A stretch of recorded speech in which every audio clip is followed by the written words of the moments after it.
അദ്ദേഹം ഇംഗ്ലീഷ് പഠിച്ചിട്ടില്ല, he never learn that language.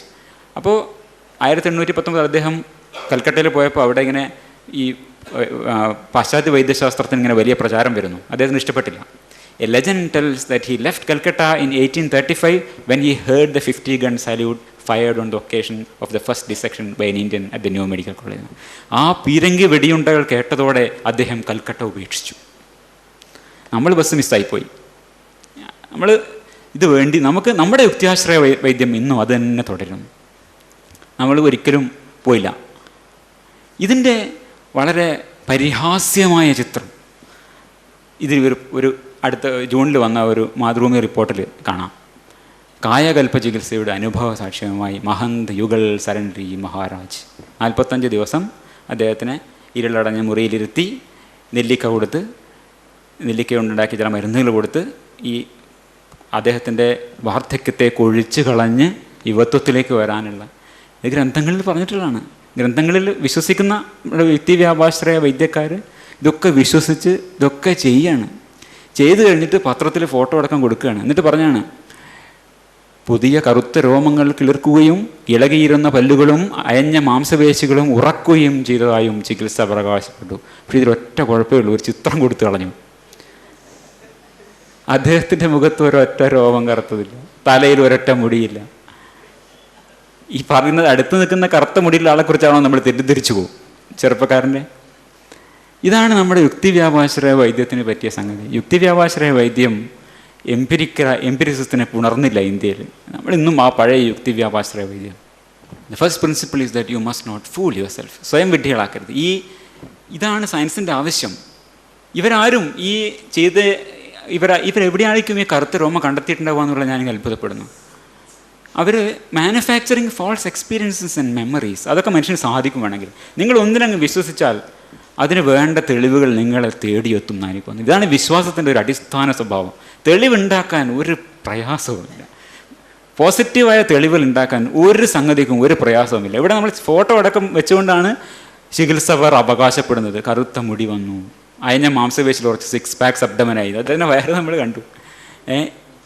അപ്പോൾ തെളിവുകൾ ഉണ്ടാക്കാൻ നമ്മളുടെ തന്നെ അനുഭവങ്ങൾ നമുക്ക് വേണമെങ്കിൽ മാറ്റിമറിക്കാൻ സാധിക്കും. Manufacturing false experiences and memories, ഇതിനാണ് ശാസ്ത്രത്തിൻ്റെ ആവശ്യം. That is why we need science. എന്തിനാണ് ശാസ്ത്രം? ഇതുപോലെയുള്ള തെറ്റിദ്ധാരണകൾ ഇല്ലാതിരിക്കാൻ വേണ്ടി. നമ്മൾ സ്വയം നമ്മളെ തന്നെ വിഡ്ഢികളാക്കും. You are the easiest person to fool. സ്വയം വിഡ്ഢികളാവാതിരിക്കാനുള്ളൊരു വഴിയാണ് ശാസ്ത്രം. അപ്പോൾ these are methods designed to control for the significant human tendency towards bias and misperception. നമ്മുടെ തന്നെ.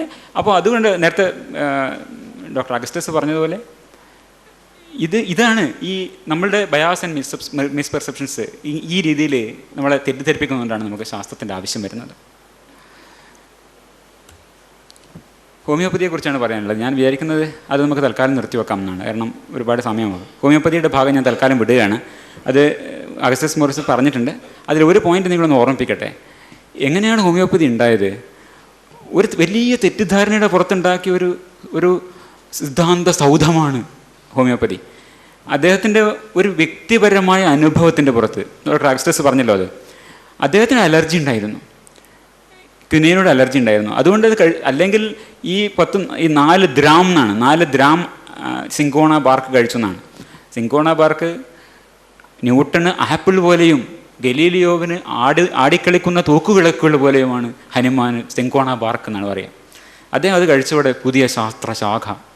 ന്യൂട്ടൻ ആപ്പിൾ വീഴുന്ന കണ്ട പോലെ, ഗലീലിയോ ആടുന്ന തൂക്കുവിളക്കുകൾ കണ്ടതുപോലെ ഈ സിങ്കോണ ബാർക്ക് കഴിച്ചതോടുകൂടി അദ്ദേഹം ഒരു പുതിയ ശാസ്ത്രശാഖ ഉണ്ടാക്കുകയാണ് ചെയ്തത്. ഈ ഒരു അടിസ്ഥാനപരമായ ഒരു തെറ്റിദ്ധാരണയുടെ മുകളിൽ പണിതിട്ടുള്ള ഒരു സങ്കല്പ സൗധമാണ് വാസ്തവത്തിൽ ഹോമിയോപ്പതി. ഇത് നമുക്ക് ഓർക്കേണ്ടതുണ്ട്. എന്താണ് കാരണം എന്ന് പറഞ്ഞാൽ, പല ശാസ്ത്രവിരുദ്ധ ശാസ്ത്രപൂർവ ചിന്തകളിലും പറ്റുന്ന ഒരു അബദ്ധം വളരെ ലിമിറ്റഡായ ചില അനുഭവങ്ങളെ, വളരെ സെലക്റ്റീവായ ചില അനുഭവങ്ങളുടെ അടിസ്ഥാനത്തിൽ വലിയ സിദ്ധാന്ത സൗധങ്ങൾ കെട്ടിപ്പടുത്തുകളയും. ഒരു ചെറിയൊരു അനുഭവത്തിൻ്റെ അല്ല 2-3 അനുഭവങ്ങളുടെ മുകളിൽ ലോകത്തിന് സർവാശ്ലേഷിയായ സിദ്ധാന്തങ്ങൾ ഉണ്ടായിക്കളയും. വളരെ ദീർഘമായ ഒരു ഭാഗമാണ്, അത് മൊത്തം ഞാൻ വിടുകയാണ്. നമുക്ക് സമയമുണ്ടെങ്കിൽ പിന്നീട് പറയാം, താല്പര്യമുണ്ടെങ്കിലും. പ്രകൃതി ചികിത്സയെക്കുറിച്ച് ഒറ്റ സ്ലൈഡേ ഉള്ളൂ, അതിപ്പോൾ പറയുന്നില്ല. അപ്പോൾ ഏതാണ്ട് നമ്മൾ എത്തി നിൽക്കുന്ന സ്ഥലം ഒരു ബോധ്യപ്പെടാൻ വേണ്ടിയാണ് വേറൊരു സെക്ഷനിലേക്ക് പോവുകയാണ്. നമ്മൾ വൈദ്യത്തിനെ കുറിച്ച് കുറേ പറഞ്ഞു കഴിഞ്ഞു. എങ്ങനെ ഈ ഭൂമി ഉണ്ടായി, ഭൂമി പ്രപഞ്ചം എങ്ങനെ പെരുമാറുന്നു, പ്രകൃതി എങ്ങനെ പെരുമാറുന്നു, യാഥാർത്ഥ്യത്തിൻ്റെ രൂപം എന്താണ്, ഇതൊക്കെ എവിടുന്ന് വന്നു, ഈ വകയുള്ള ചോദ്യങ്ങളുണ്ടല്ലോ. ഈ ചോദ്യങ്ങൾക്ക് ഉത്തരം സാധാരണയായിട്ട് ഫിലോസഫിയാണ് കൊടുത്തു വന്നിരുന്നത്, തത്വശാസ്ത്രം. അതാണ് നമ്മുടെ ചരിത്രം അങ്ങനെയാണ്. അപ്പോൾ ഇത് നമ്മൾ നേരത്തെ പറഞ്ഞു ഈ ബൗദ്ധന്മാരുടെ 4 മൂലകങ്ങളെക്കുറിച്ച്. ഇതേ 4 മൂലകങ്ങൾ ഗ്രീക്ക് സംസ്കാരത്തിലും ഇതേ 4 മൂലകങ്ങളാണ്: വായു, അഗ്നി, ഭൂമി, വെള്ളം. അതിന് ഓരോ ഗുണഗണങ്ങളുണ്ട്. ചിലത് അതുപോലെ തന്നെ അതിൻ്റെ ഗുണങ്ങളാണ് കാണിക്കുന്നത്: വെറ്റ്, ഹോട്ട്, ഡ്രൈ, കോൾഡ്. ഈ 4 മൂലകങ്ങളും അതിൻ്റെ സ്വഭാവങ്ങളും. അപ്പോൾ എയറിൻ്റെ സ്വഭാവം ഇത് 2ആണ്. വാട്ടറിൻ്റെ സ്വഭാവം വെറ്റ് ആൻഡ് കോൾഡ്, എർത്തിൻ്റെ സ്വഭാവം കോൾഡ് ആൻഡ് ഡ്രൈ, ഫയറിൻ്റെ സ്വഭാവം ഹോട്ട് ആൻഡ് ഡ്രൈ, ഇങ്ങനെ വരും. ഇതൊരു പഴയ സിദ്ധാന്ത ചട്ടക്കൂടാണ്. ഈ ചട്ടക്കൂടിനകത്ത് യുക്തിയാശ്രയമായ പ്രയോഗങ്ങളാണ് ഫിലോസഫിയിൽ നടന്നിട്ടുള്ളത്. വൈദ്യത്തിൻ്റെ ഉദാഹരണം ഞാൻ പറഞ്ഞതുപോലെ ഈ ഒരു ചട്ടക്കൂടിനകത്ത് ഒരുപാട് യുക്തി വ്യാപാരങ്ങൾ നടന്നിട്ടുണ്ട്. ഇത് കേവല യുക്തിവാദം തന്നെ പറയാം. ഇതാണ് കേവല യുക്തിവാദം, ഒരു ചട്ടക്കൂടിനകത്ത് നടന്ന യുക്തി പ്രയോഗത്തിനെ. അരിസ്റ്റോട്ടിൽ ചെയ്തത് തന്നെയാണ്. അദ്ദേഹത്തിൻ്റെ ഈ സിദ്ധാന്തങ്ങൾ, അതായത് അദ്ദേഹത്തിൻ്റെ ഫിലോസഫിയൊക്കെയും യുക്തിപരമായി അദ്ദേഹത്തിന് ശരിയാണെന്ന് തോന്നുന്ന കാര്യങ്ങളാണ്. അതല്ലാതെ യാഥാർത്ഥ്യവുമായി പരീക്ഷണ നിരീക്ഷണങ്ങൾ നടത്തിയിട്ടുള്ളതല്ല. തൻ്റെ യുക്തിക്ക് യുക്തമെന്ന്, യുക്തിക്ക് യോജ്യമാണെന്ന് തോന്നിയതൊക്കെ അദ്ദേഹം സ്വീകരിക്കും, അതല്ലാത്ത തള്ളിക്കളയും. ഇനി ആ യുക്തി പ്രയോഗത്തിലൂടെ കറഞ്ഞ ഒരു കാര്യം വാസ്തവ ലോകത്ത് ശരിയായില്ല എന്നിരിക്കട്ടെ, അപ്പോൾ അതിനൊരു അഡ്ഹോക്ക് എക്സ്പ്ലനേഷൻ. ഇതെല്ലാ സ്യൂഡോ സയൻസുകളും ചെയ്യുന്നൊരു കാര്യമാണ്. അവരുടെ തിയറി ബോധിക്കാതെ വരുമ്പോൾ അതിന് ഒരു പേസ്റ്റ് ചെയ്യാൻ അവിടെ കൊണ്ടുവരും. ഒരു സിദ്ധാന്തത്തിൻ്റെ കപ്പൽ മുങ്ങിക്കൊണ്ടിരിക്കുമ്പോൾ മൈദയും കടലാസും കൊണ്ട് അതിനെ അടക്കുന്നത് പോലെയാണ് ഈ അഡ്ഹോക്ക് സിദ്ധാന്തങ്ങൾ. അത് മുങ്ങിയിരിക്കും പക്ഷേ. അപ്പോൾ അദ്ദേഹത്തിൻ്റെ ഒരു കാഴ്ചപ്പാടാണിത്. ഭൂമി, ഏറ്റവും നടുവിൽ ഭൂമി, അതിന് ചുറ്റും വെള്ളം, അതിന് ചുറ്റും വായുവിൻ്റെ മണ്ഡലം, അതിന് മുകളിൽ തീയുടെ മണ്ഡലം. അതുകൊണ്ടാണ് എന്തുണ്ടാകുന്നത്, ഓരോ മൂലകത്തിനും അതിൻ്റെ സ്വസ്ഥാനത്ത് പോയി ഇരിക്കാനുള്ള ഒരു പ്രവണതയുണ്ട്. അതുകൊണ്ട് കല്ലിട്ടാൽ കല്ല് താഴേക്ക് പോകുന്നു, തീ കത്തിച്ചാൽ അഗ്നി മേലോട്ട് പോകുന്നു. കാരണം അതിൻ്റെ യഥാർത്ഥ സ്ഥാനം എവിടെയാണെന്നുള്ളതാണ്. ഇത് അദ്ദേഹത്തിന് യുക്തിക്ക് വളരെ ബോധിച്ചു. നന്ന് എന്ന് അദ്ദേഹം കണ്ടു, ദൈവം കണ്ട പോലെ. അപ്പോൾ that is why stones fall and flames rise. അപ്പോൾ അതിലൊരു കുഴപ്പം കണ്ടു. സാധനം താഴോട്ടിടുകയാണെങ്കിൽ ഒരേ സ്പീഡിൽ വരണ്ടേ, അപ്പോൾ താഴോട്ടെത്തുമ്പോൾ ഈ വീഴുന്ന സാധനങ്ങളുടെ സ്പീഡ് കൂടണമല്ലോ എന്നൊരു ഇത് അഡ്ഹോക്ക് എക്സ്പ്ലനേഷൻ എന്താണെന്ന് പറയാൻ വേണ്ടി പറഞ്ഞാൽ ഒരു ചോദ്യം വന്നാൽ അദ്ദേഹത്തിനുള്ള ഉത്തരം ഇതാണ്: അതിൻ്റെ വിശ്രമസ്ഥാനത്തെത്തുമ്പോൾ അതിന് ആവേശം കൂടുന്നു, അപ്പോൾ അത് വളരെ സ്പീഡിൽ പോകുന്നു. ഒരു സിദ്ധാന്തം കൊണ്ട് അതിനെ പേസ്റ്റ് ചെയ്തു. ഇത് അഡ്ഹോക്ക് സിദ്ധാന്തങ്ങളുടെ ഒരു പരിഹാസ്യമായ രീതി കാണിക്കാൻ വേണ്ടി പറഞ്ഞു മാത്രം. നമ്മൾ ആ പഴയ സിദ്ധാന്ത ചട്ടക്കൂടിനകത്ത് നടന്ന ഒരു സിദ്ധാന്ത പ്രയോഗത്തിനാണ് ഇനി പിന്തുടരുന്നത്. അതിന് ആധുനിക ലോകത്തുണ്ടായ പ്രയോഗവും ഒരു കേവല യുക്തിവാദത്തിൻ്റെ ചട്ടക്കൂടിനകത്ത് നടന്ന് ഉണ്ടായ ഒരു സിദ്ധാന്തം വികസിച്ച് വന്ന് ഇന്നും നടന്നു പോകുന്നതിൻ്റെ രൂപമാണ് ഇനി പറയാൻ ശ്രമിക്കുന്നത്. ഫൗണ്ടർ ഓഫ് ഡയലക്റ്റിക്, വൈരുദ്ധ്യാത്മകതയുടെ സ്ഥാപകൻ ഹെറാക്ലിറ്റസ്, അദ്ദേഹം ഈ സിദ്ധാന്തത്തിൻ്റെ ചട്ടക്കൂടിനകത്ത് നിന്ന് കുറേ യുക്തിയാശ്രയമായ ചില പ്രയോഗങ്ങൾ, വളരെ കേവല യുക്തിവാദത്തിൻ്റെ അടിസ്ഥാനത്തിൽ പല പ്രയോഗങ്ങൾ നടത്തിയിട്ടുള്ള ആളാണ്. ഈ 4 മൂലകങ്ങളും ഒക്കെ ഉണ്ട്. അതിൽ അഗ്നിക്കാണ് പ്രാധാന്യം. അഗ്നിയിൽ നിന്നാണ് മറ്റെല്ലാ മൂലകങ്ങളും ഉണ്ടാവുന്നത്. Death of fire is the birth of air. ആരെങ്കിലും എന്തെങ്കിലും കത്തുന്നുണ്ടോ? Death of seed is the birth of plant എന്ന് പറഞ്ഞ പോലെ, the death of fire is the birth of air and the death of air is the birth of water. ക്രിസ്തുവിന് ഒരു 1500 കൊല്ലം മുമ്പ് Heraclitus ആലോചിച്ചുണ്ടാക്കിയ വൈരുദ്ധ്യാത്മകതയുടെ ചില രീതികളാണ്. അദ്ദേഹത്തിന് പറയുന്നത് ഇവിടെ ഒരു ദൈവം, ഒരു മനുഷ്യനോ ദൈവമോ ഉണ്ടാക്കിയതല്ല ഈ ഭൂമി, ഇത് ഒരു അഗ്നിയാണ് ഇതിൻ്റെ അടിസ്ഥാന സ്വഭാവം. ഒരു അമ്പും വില്ലും ചേർന്നുണ്ടാകുന്ന ഒരു സിസ്റ്റം, അമ്പും വില്ലും ചേർന്ന് ഞാണും വലിച്ചു നിർത്തിയ ഒരു അമ്പിനെയും വില്ലിൻ്റെയും പോലെയാണ് ഭൂമി. ഇതിൽ ഈ രണ്ടും ബാലൻസിൽ നിൽക്കുകയാണെങ്കിൽ, ഒരു അമ്പും വില്ലും തുറത്ത് നിൽക്കുമ്പോൾ അതിൻ്റെ കെട്ടുന്ന ഞാണും അതിൻ്റെ ബോയും രണ്ടും ഒരുപോലെ ടെൻഷനിൽ നിൽക്കുകയാണെങ്കിൽ മാത്രമാണ് ആ സിസ്റ്റത്തിന് നിലനിൽപ്പുള്ളൂ. ഒന്ന് അയഞ്ഞു പോയാൽ ആ സിസ്റ്റം തകർന്നു. ഇതുപോലെയാണ് ലോകത്തിൻ്റെ നിലനിൽപ്പ്. ഇതൊക്കെ അദ്ദേഹത്തിൻ്റെ യുക്തിയാണ്, അദ്ദേഹം ആലോചിച്ചുണ്ടാക്കുന്ന യുക്തിയാണ്. ഈ ലോകം തന്നെ ഇരുട്ടും വെളിച്ചവും, പകലും രാത്രിയും, ചൂടും തണുപ്പും, ഇങ്ങനെയുള്ള വൈരുദ്ധ്യങ്ങൾ കൊണ്ട് നിറഞ്ഞിരിക്കുകയാണ്. ഈ വൈരുദ്ധ്യങ്ങളുടെ യൂണിറ്റി ഓഫ് ഓപ്പോസിറ്റ്സ്, ഇതിലാണ് ലോകം നിലനിന്ന് പോകുന്നത്. അദ്ദേഹത്തിന് വളരെ യുക്തിക്ക് ബോധിച്ചു. ഈ ലോകം നോക്കുമ്പോൾ അദ്ദേഹം ആ പാറ്റേണൊക്കെ കണ്ടു. എന്ത് നോക്കുമ്പോഴും വൈരുദ്ധ്യങ്ങൾ നിറഞ്ഞിരിക്കുന്നു. ചൂടുണ്ടോ, തണുപ്പുണ്ടോ, ഇരുട്ടുണ്ടോ, രാത്രിയുണ്ട്. ഈ രീതിയിലുള്ള വൈരുദ്ധ്യാത്മകമായ ലോകം എന്നുള്ളത് ഹെറാക്ലിറ്റസിൻ്റെ ഒരു യുക്തിവ്യാപാശ്രയ ചിന്തയാണ്. യുക്തിയധിഷ്ഠിതമായി അദ്ദേഹം ചിന്തിച്ചുണ്ടാക്കിയതാണ്. അദ്ദേഹത്തിൻ്റെ ചിന്ത ഇങ്ങനെ പോവും. അതായത് മനുഷ്യാത്മാവ് എന്ന് പറഞ്ഞാൽ 2 മൂലകങ്ങളാൽ നിർമ്മിതമാണ്, അഗ്നിയും വെള്ളവും. അപ്പോൾ നമ്മൾ ലൗകിക സുഖങ്ങളിൽ ആഴുമ്പോൾ അത് കൂടുതൽ നനവാർന്നതായിത്തീരും. അതിൻ്റെ നോബിളായ, അതിൻ്റെ ഉത്തമമായ, അതിൻ്റെ ദിവ്യമെന്ന് പറയുന്നില്ല, അദ്ദേഹം ദൈവത്തിലൊന്നും വിശ്വസിക്കുന്നില്ല. അദ്ദേഹത്തിൻ്റെ ആ നോബിളായ പാർട്ട് അഗ്നിക്ക് പ്രാധാന്യം കുറഞ്ഞു പോകും. അപ്പോൾ നമ്മൾ എന്ത് വേണം, ഭൗതിക സുഖങ്ങളിൽ നിന്ന് മാറി നിൽക്കുകയാണെങ്കിൽ നമുക്ക് നമ്മുടെ ആത്മാവിനെ കൂടുതൽ ശുദ്ധമാക്കാം. ഇതൊക്കെ അദ്ദേഹത്തിൻ്റെ യുക്തിയാശ്രയ ചിന്തയുടെ ഒരു ഫലങ്ങളാണ്. ഹെഗൽ, 18ാം നൂറ്റാണ്ടിലെ ഹെഗല് ഇദ്ദേഹത്തെയാണ്, ഹെറാക്ലിറ്റസെയാണ് വൈരുദ്ധ്യാത്മക ചിന്തയുടെ പിതാവ് എന്ന് പറയുന്നത്, ഫൗണ്ടർ ഓഫ് ഡയലക്റ്റിക്. ഈ യൂണിയൻ ഓഫ് ഓപ്പോസിറ്റ്സ് എന്നുള്ള ഒരു ഹെറാക്ലിറ്റസിൻ്റെ ഭാവനാ സിദ്ധാന്തം, പഴയ ചട്ടക്കൂടിനകത്തുണ്ടായിരുന്ന സിദ്ധാന്തം, ഈ സിദ്ധാന്തമാണ് ഹെഗലിൻ്റെ ഡയലക്റ്റിക്കൽ ഫിലോസഫി ആകുന്നത്. എൻ്റെ പുസ്തകത്തിൽ, ലോജിക് എന്ന പുസ്തകത്തിൽ, ഹെറാക്ലിറ്റസിൻ്റെ ഒരൊറ്റ വാചകവും ഞാൻ വിട്ടുകളഞ്ഞിട്ടില്ല എന്നാണ്. ഹെറാക്ലിറ്റസിനെ അതുപോലെ പകർത്തി വെച്ചു എന്നാണ് പറയുന്നത്.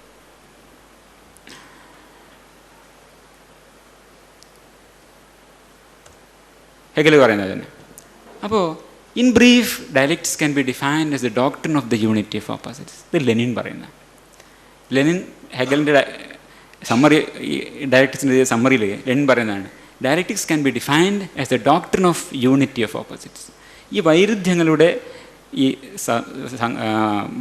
യോജിപ്പ്, ഇതാണ് ഡയലക്റ്റിക്സിൻ്റെ ചിന്ത, ഡയലക്റ്റിക്സിൻ്റെ മർമ്മം. This embodies the essence of dialectics. നമ്മൾ ആലോചിക്കേണ്ടത്, ഇത് വന്നിട്ടുള്ളത് ഒരു 10,000-2000 കൊല്ലം മുമ്പേ കൃത്യമായ ഒരു സിദ്ധാന്ത ചട്ടക്കൂടിനകത്ത് യുക്തിപ്രയോഗം, കേവല യുക്തിവാദം നടത്തിയിരുന്ന ഹെറാക്ലിറ്റസിൻ്റെ അടുത്തു നിന്നാണ്. ഒന്നും മാറിയിട്ടില്ല. The more things change the more they are the same എന്ന് പറഞ്ഞ പോലെ. ഹെഗലിൻ്റെ ഒരു ചിന്താരീതി പറയുകയാണെങ്കിൽ, നമ്മൾ നേരത്തെ പറഞ്ഞല്ലോ, to draw real physical rabbits out of purely metaphysical silk hats. ഇത് പറയാൻ വേണ്ടിയാണ് ആദ്യം ഇത് കാണിച്ചത്. നമ്മുടെ ഇന്നത്തെ ഫിജോഷ് കാപ്രയും അതുപോലുള്ള ചിന്തകന്മാരും ഒക്കെ ചെയ്യുന്ന 18ാം നൂറ്റാണ്ടിലെ വലിയ രാജകീയ ഫിജോഷ് കാപ്രയാണ് ഹെഗൽ എന്ന് പറയാം. ഫിജോഷ് കാപ്രയൊക്കെ ചെറിയ മനുഷ്യനാണ്.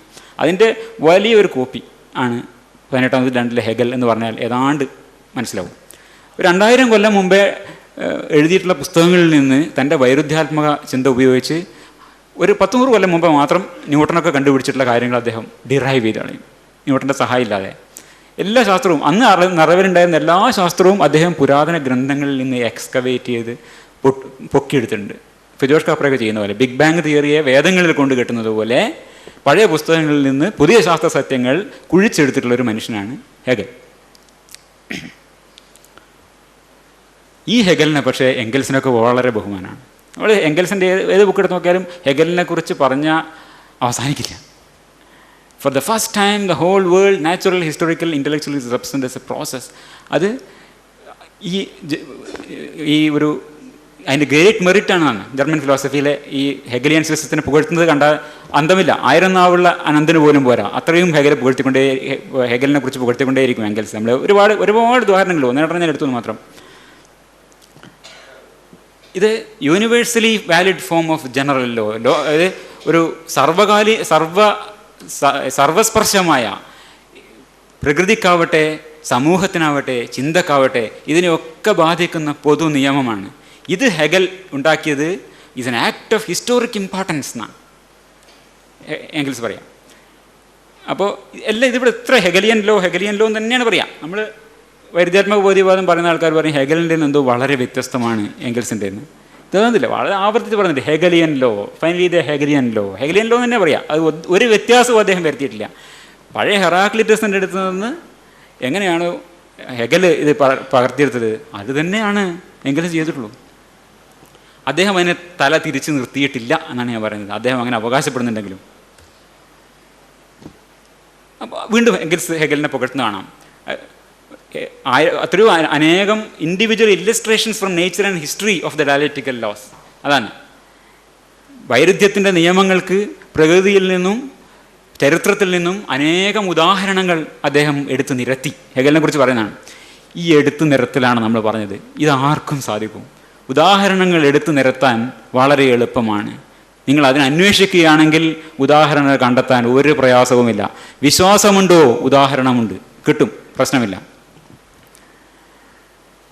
നമ്മൾ ലോ ഓഫ് ഡയലക്റ്റിക്സ് അതാണ് പറയാൻ ഉദ്ദേശിച്ചത്. 3 ഈ നിയമം, വൈരുദ്ധ്യാത്മകതയുടെ നിയമങ്ങൾ, അതാണ് നമ്മുടെ സബ്ജക്റ്റ് ഇതിൻ്റെ. It is therefore from the history of nature and human society that the laws of dialectics are abstracted. അങ്ങനെയാണ്, ചരിത്രത്തിൽ നിന്നാണ് എടുത്തിട്ടുള്ളത്, അബ്സ്ട്രാക്ട് ചെയ്തിട്ടുള്ളതാണ് എംഗൽസ് പ്രസ്താവിക്കുന്നത് ആദ്യം. അപ്പോൾ 3 നിയമങ്ങളാണ്. The law of transformation of quantity into quality, law of interpenetration of opposites, law of negation.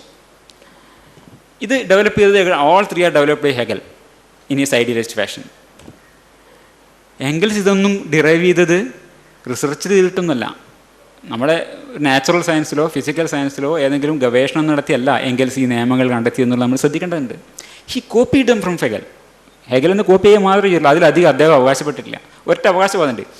ഈ അദ്ദേഹത്തിൻ്റെ ക്ലെയിം നമ്മൾ വിശ്വസിക്കേണ്ടത് തെളിവുകളുടെ അടിസ്ഥാനത്തിൽ നമ്മൾ വിശ്വസിക്കേണ്ടത്. അദ്ദേഹം പറയുന്നുണ്ട്, അദ്ദേഹം ഒരു വാദം ഉന്നയിക്കുന്നത്. It is therefore from the history of nature and human society that the laws of dialectics are abstracted എന്ന് അദ്ദേഹം പറയുന്നുണ്ട്. പക്ഷേ ഇതിനെന്ത് തെളിവില്ല. അത് അദ്ദേഹം അങ്ങനെ പറയുന്നത് മാത്രമേ ഉള്ളൂ. അപ്പോൾ ഇത് പല മതവാദികളും പറയുന്നൊരു സംഗതി പോലെയാണ്. ഞാൻ ഈ മതം സ്വീകരിച്ചത് വളരെ യുക്തിപൂർവ്വം ചിന്തിച്ചാണ്. മറ്റു പലരെയും പോലെ ഒരു ചിന്താശേഷി ഇല്ലാത്ത ആളൊന്നുമല്ല ഞാൻ. പക്ഷേ നമ്മൾ നോക്കുമ്പോൾ അയാൾ സ്വീകരിക്കുന്ന മതം, ഇയാളുടെ പിതാവ് സ്വീകരിച്ച അതേ മതം, പിതാവ് അന്ധമായി സ്വീകരിച്ച മതം അതേപോലെ സ്വീകരിക്കുന്ന ഒരാൾ ഇത് ഞാൻ യുക്തിപൂർവ്വം സ്വീകരിക്കുന്നതാണെന്ന് പറയുന്നതിൽ എന്ത് യുക്തിയാണുള്ളത്? അപ്പോൾ ഈ അടിസ്ഥാനത്തിലാണ് റസ്സൽ പറയുന്നത്, മാർക്സിൻ്റെ ഫിലോസഫിയിൽ, അതായത് ഡയലക്റ്റിക് മെറ്റീരിയൽസിലൊക്കെ ഹെഗലിൽ നിന്ന് എന്തൊക്കെ എടുത്തിട്ടുണ്ടോ അതൊക്കെ അശാസ്ത്രീയമാണ്. In the sense that there is no reason whatever to suppose them true. നമുക്കത് ഈ ചരിത്രം നോക്കി അറിയാം. ഇതുണ്ടായിട്ടുള്ളത് കേവല യുക്തിവാദത്തിൽ നിന്നാണ്. കേവലം യുക്തി കൊണ്ട് ഈ പ്രപഞ്ചം ഈ വൈരുദ്ധ്യങ്ങളാൽ നിബന്ധമാണ്, ഈ ലോകം, ഈ ശരീരം 5 ഭൂതങ്ങളാൽ നിർമ്മിതമാണ്, 3 ദോഷങ്ങളുണ്ട്, ഇങ്ങനെയുള്ള യുക്തിപ്രയോഗങ്ങളുടെ ട്രഡീഷനിൽ നിന്നാണ് വരുന്നത്. അതിന് യാഥാർത്ഥ്യമായി ബന്ധമില്ല, അത് അശാസ്ത്രീയമാണ്. അതാണ് റസ്സൽ പറഞ്ഞത്. There is no reason whatever to suppose them true. ഈ 3 നിയമങ്ങളും അതേപോലെ ഹെഗലിൽ നിന്ന് വന്നിട്ടുള്ളതാണ്. അത് അശാസ്ത്രീയമാണ്. ഈ ഡയലക്റ്റിക് ഒരു ലോകത്തിനെക്കുറിച്ചുള്ള പൊതു സിദ്ധാന്തമാണ് എന്നാണ് പറയാം. A universally valid form of general law of development of nature, society and thought. Karl Popper പറയുക, nothing better than a loose and woolly way of speaking. ഇത് ട്രമെൻഡസ് ക്ലെയിമാണ്. പക്ഷെ നമുക്ക് ഇതിനൊരു സ്ലൈറ്റസ്റ്റ് ഫൗണ്ടേഷൻ ഇല്ല, യാതൊരു അടിസ്ഥാനവുമില്ലാത്ത ചില ക്ലെയിം മാത്രമാണിത് ഇങ്ങനെ വരുന്നുള്ളത്. അതിനൊരു യാതൊരു ഈ വാചാടോപങ്ങളുടെ ഒരു മയാചാരം എന്നല്ലാതെ ഇതിന് ശാസ്ത്രീയമായി അല്ല നമുക്കത് തെളിയിക്കാൻ പറ്റുന്ന രൂപത്തിൽ അതിന് യാതൊരു തെളിവുമില്ല. ഇത് കാൾ പോപ്പർ പറഞ്ഞിട്ടാണ്. ഹെഗലിൻ്റെ ലോജിക്ക് ഇന്ന് ഉപയോഗിക്കുന്നത് ആർക്കിമിഡീസിൻ്റെ സിദ്ധാന്തം, ആർക്കിമിഡീസിൻ്റെ ഫിസിക്സ് ഇന്നത്തെ എഞ്ചിനീയർമാർ ഉപയോഗിച്ചാൽ എങ്ങനെയായിരിക്കും അതുപോലെയാണ്. ഇത് നമ്മൾ പലരും വായിച്ചിരിക്കാവുന്ന പുസ്തകമാണ്. കേരളത്തിലെ യുക്തിവാദികളുടെ ഇടയിൽ വളരെ പ്രചാരത്തിലുള്ള പുസ്തകമാണ്. 1981 ആദ്യത്തെ എഡിഷനും 2006 രണ്ടാമത്തെ എഡിഷനും വന്നിട്ടുള്ളതാണ്. ഇതെന്നെ എടുത്ത് പറയുന്ന കാരണം എന്ന് വെച്ചാൽ നമ്മുടെ ഇടയിൽ, കേരളത്തിലെ യുക്തിവാദി സമൂഹത്തിൻ്റെ ഇടയിൽ വളരെ പ്രചാരത്തിലുള്ളൊരു പുസ്തകമായതുകൊണ്ടാണ് ഇത് പറയുന്നത്. ഇതിൽ ഒരു ചാപ്റ്റർ കാണാം, വൈരുദ്ധ്യാത്മക ഭൗതികവാദം. അതിൻ്റെ താഴെയുള്ള ചാപ്റ്റർ മതങ്ങളും ആധുനിക ശാസ്ത്രവും ജ്യോതിഷം, ശാസ്ത്രീയ വിമർശനം, വാസ്തുവിദ്യയുടെ പ്രസക്തിയും അപ്രസക്തിയും. ഈ പറഞ്ഞ ചാപ്റ്ററുകളിലൊക്കെ വളരെ ക്രിട്ടിക്കലാണ്. അവിടെയൊക്കെ നമ്മൾ വളരെ റീസണബിളായി വളരെ കൃത്യമായി വിമർശിക്കുന്നുണ്ട്. ഇതിന് മാത്രം ഒരു വിമർശനവുമില്ല. വൈരുദ്ധ്യാത്മക ഭൗതികവാദം വിമർശനം അർഹിക്കുന്ന ഒരു സംഗതിയാണ് എന്നൊരു സൂചന പോലും ആ MP പരമേശ്വരൻ്റെ അദ്ദേഹത്തിൻ്റെ ലേഖനത്തിൽ കാണിച്ചിട്ടില്ല. അത് വെറുതെ അങ്ങനെ പറഞ്ഞിരിക്കുകയാണ്. അതിൽ വിമർശനത്തിൻ്റെ ആവശ്യമില്ല. അത് ഒരു തരത്തിലും യുക്തി പരീക്ഷയ്ക്ക് വിധേയമാക്കുന്നില്ല. ആ ലേഖനത്തിൻ്റെ ഒരു ചെറിയ ഭാഗം, ആ 3 നിയമങ്ങളെക്കുറിച്ച് പറയുന്ന ഭാഗങ്ങളാണ് നമ്മൾ മറ്റ് തെളിവുകളുടെ അടിസ്ഥാനത്തിൽ. ഇതാണ് പ്രാഥമികമായി ഉപയോഗിക്കുന്നത് എന്നുള്ളത്, അതാണ് ഏറ്റവും പ്രചാരത്തിൽ എന്നുള്ളതുകൊണ്ടാണ്. അതേസമയം നമ്മൾ ക്ലാസിക്കലിലേക്ക് പോവുകയും ചെയ്യും. ഇതാണ് നിയമങ്ങൾ, വൈരുദ്ധ്യാത്മകതയുടെ നിയമങ്ങൾ. വിപരീതങ്ങളുടെ ഐക്യം, അളവിൽ നിന്ന് ഗുണത്തിലേക്ക്, നിഷേധത്തിൻ്റെ നിഷേധം. ഇത് ഓരോന്നും നമുക്ക് പരിശോധിക്കാം. വിപരീതങ്ങളുടെ ഐക്യം. വിപരീതങ്ങളുടെ ഐക്യം, ദ ഐഡൻറ്റിറ്റി ഓഫ് ഓപ്പോസിറ്റ്സ്, അത് എല്ലാ ഫിനോമിനയിലും, in all phenomena and process of nature കാണുന്ന ലെനിൻ പറയുന്ന ഐഡൻറ്റിറ്റി ഓഫ് ഓപ്പോസിറ്റ്സ്. ഇത് സർവ്വ പ്രതിഭാസങ്ങളിലും, പ്രകൃതിയിലുള്ള സർവ്വ പ്രതിഭാസങ്ങളിലും എല്ലാ പ്രോസസ്സുകളിലും ഉള്ള ഒരു സംഗതിയാണ് യൂണിയൻ ഐഡൻറ്റിറ്റി ഓഫ് ഓപ്പോസിറ്റ്സ് എന്നാണ് ലെനിൻ പറയുന്നത്. അതാണ് ഏതൊരു വസ്തുവും ഏതൊരു പ്രതിഭാസവും, അത് ഭൗതികമോ ജൈവികമോ സാമൂഹികമോ ആയിക്കൊള്ളട്ടെ, ആത്യന്തികമായി പരസ്പരം വേർതിരിക്കാനാവാത്ത 2 എതിരുകളുടെ സമ്മേളനമാണ്. ഇതിനായി സാധാരണ നൽകപ്പെടുന്ന ഉദാഹരണങ്ങൾ പ്ലസ് മൈനസ്, ഉത്തരധ്രുവവും ദക്ഷിണധ്രുവം, മുതലാളി തൊഴിലാളി മുതലായവയാണ്. അത് ആ ലേഖനത്തിന് പോവുകയാണെങ്കിൽ വളരെ തമാശയായിട്ടുള്ള കുറേ കാര്യങ്ങൾ പറഞ്ഞേക്കാം. വിപരീതങ്ങളെ, ഇത് കേവലവാദം, ഇതാണ് ഞാൻ പറഞ്ഞത്, കേവലവാദം എന്നുള്ളൊരു ആക്ഷേപം. കേവലവാദം, അതായത് ഡയലക്റ്റിക് എമിറ്റീസിന് എതിരായ വേറെന്തോ ഒന്നാണ് കേവലവാദം എന്നാണ് അവിടെ പറഞ്ഞു വരുന്നത്. അപ്പോൾ അതിൽ പറയുന്നത് ഈ വൈരുദ്ധ്യാത്മകമല്ലാത്ത എല്ലാ ചിന്തയും തെറ്റാണ് എന്നാണല്ലോ. അതാണ് ഈ പറഞ്ഞുകൊണ്ടിരുന്നത്. ജീവിതവും വിപരീതങ്ങളെ പരസ്പര വർജകങ്ങളായി കാണുന്നു എന്നുള്ളതാണ് ഈ സാമ്പ്രദായിക ചിന്ത, കേവലവാദ ചിന്ത എന്ന് അവർ പറയുന്നത്. അതിൻ്റെ ഒരു പരിമിതി എന്നാണ് പറയാം. ഉദാഹരണം, ജീവിതവും മരണവും വിപരീതങ്ങളാണ്.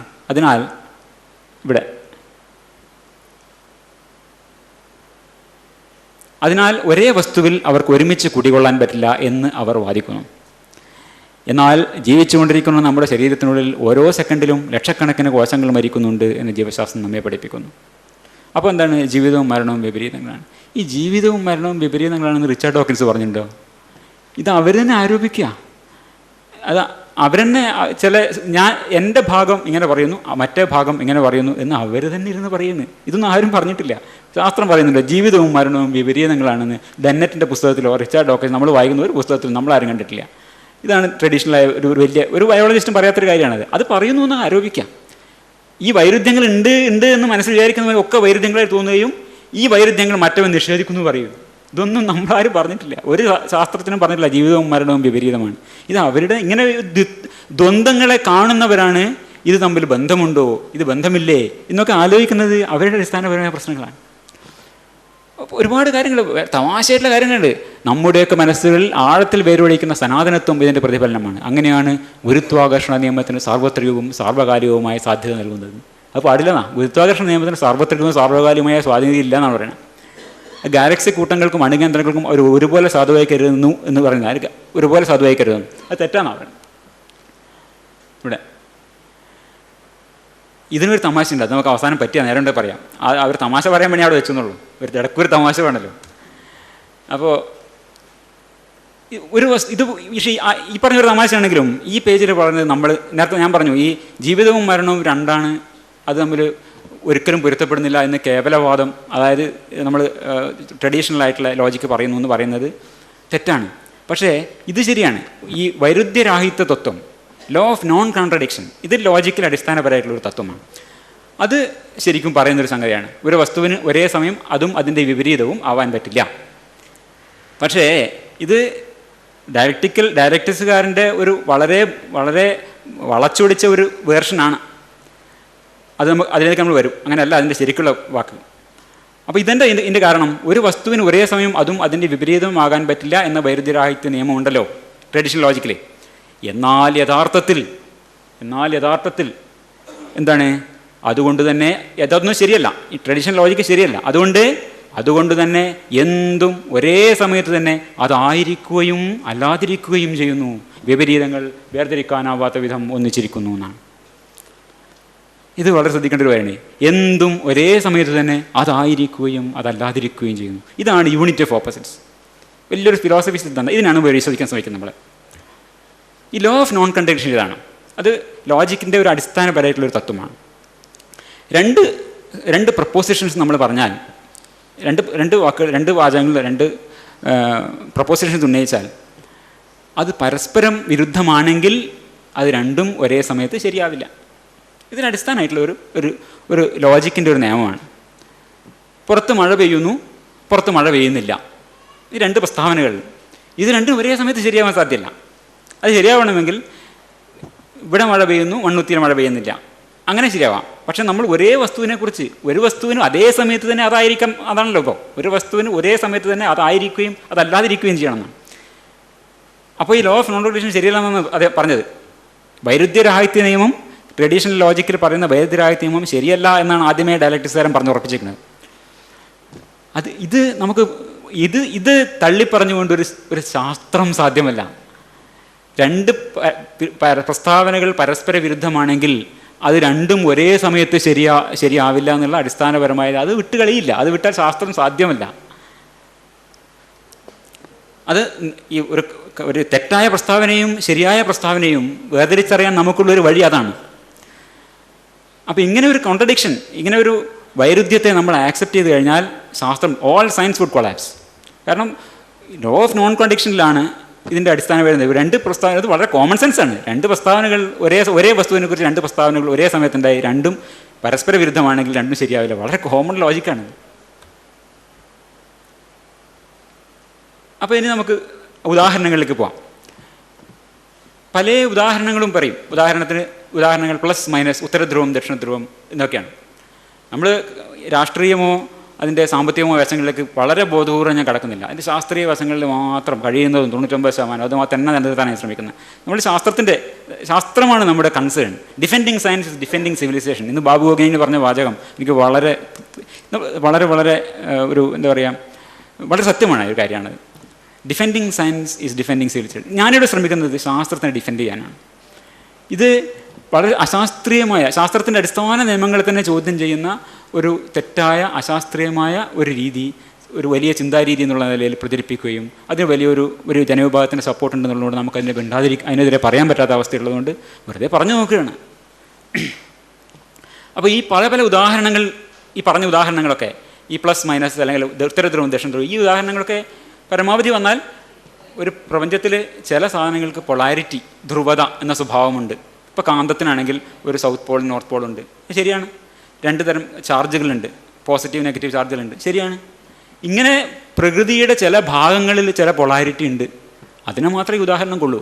അതിനപ്പുറത്തേക്ക് സർവാശ്ലേഷിയായ ഒരു സിദ്ധാന്തത്തിലേക്ക് തന്നെ വലിച്ചെടുക്കുന്നത് സാഹസം എന്നൊരു ചെറിയ വാക്കിൽ അവസാനിപ്പിക്കാം. അതൊന്നല്ല, അതിനപ്പുറത്താണത്. അപ്പോൾ പോസിറ്റീവ് നെഗറ്റീവ് ഇലക്ട്രിസിറ്റിയെ കുറിച്ചുള്ള ഉദാഹരണം പോപ്പർ പറഞ്ഞൊരു ഉദാഹരണമാണിത്. ഇറ്റ്സ് ഓൺലി ഒരു metaphorical very loose way of speaking. അതായത് ഈ പോസിറ്റീവ് നെഗറ്റീവ് ഇലക്ട്രിസിറ്റികൾ പരസ്പര വിരുദ്ധമാണ് പറയുന്നത് ഒരു ആലങ്കാരികമായ വളരെ വളരെ ലൂസായ ഒരു സംസാരം എന്ന് മാത്രമേ നടത്തുള്ളൂ. ഒരു വാചാടകം മാത്രമാണത്. ശരിക്കുള്ള കോൺട്രഡിക്ഷൻ എന്താണ്? ഒരു വസ്തു 1938 അത് എഴുതിയാണ്. 1938 നവംബർ 1-ാം തീയതി 9 മണിക്കും 10 മണിക്കും ഇടയിൽ ഈ മുറിയിൽ ഇരുന്നിരുന്ന ഈ വസ്തുവിന് പോസിറ്റീവ് ചാർജ് ഉണ്ടായിരുന്നു, അത് നെഗറ്റീവായ സാധനങ്ങളെ ആകർഷിച്ചിരുന്നു എന്നും, അതേ സമയം അതേ ദിവസം അതേ സ്ഥലത്ത് അതേ വസ്തു നെഗറ്റീവായ ചാർജ് ഉണ്ടായിരുന്നെന്നും പോസിറ്റീവായ ആകർഷിച്ചിരുന്നു, അതിന് പോസിറ്റീവ് ചാർജ് ഉണ്ടായിരുന്നില്ല എന്നും. ഇങ്ങനെ പറഞ്ഞാൽ കോൺട്രഡിക്ഷൻ